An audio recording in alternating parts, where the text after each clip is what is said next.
Happy New Year, January 2025, and you know what that means. It's time for Mythology versus Reality again because we have football playoffs, and this time we're starting with the NCAA college football playoff. So that means I can exploit it for my own needs, and I'm going to bet the way I'm going to bet, which is with the mascots. That's right, Mythology versus Reality. First one, 2025, here we go.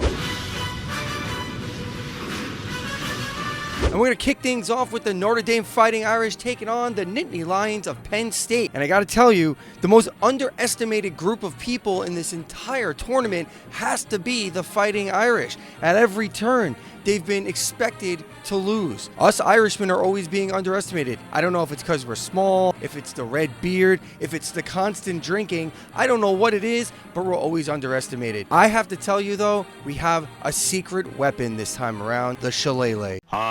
That's right, the shillelagh. It's the weapon of choice for Irishmen, especially when we beat the ever-loving out of Purdue year after year after year. So I think a gaggle of shillelagh-wielding Irishmen, very, very inebriated, can take on a group of Lions. Now, I might be wrong, and I'm not going to go out into the wild and try out this theory, but I'm just going to say on paper, it's looking good to me. We're going to go Notre Dame on this one. Touchdown, Jesus.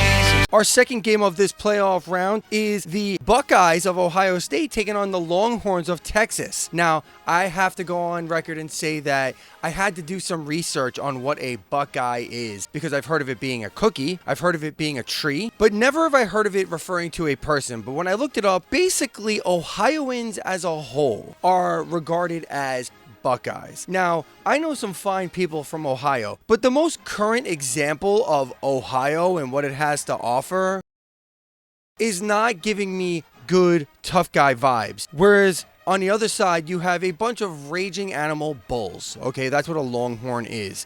So, I don't know, but I don't think Jay Dizzle has the capacity to take on a pack of running Longhorn bulls. We're going to go with the Longhorns on this one. Oh, yeah! And that does it for our NCAA College Playoff edition of Mythology versus Reality. Please come back next week and see what our results were, and we will pick the championship game so you can be broke like me.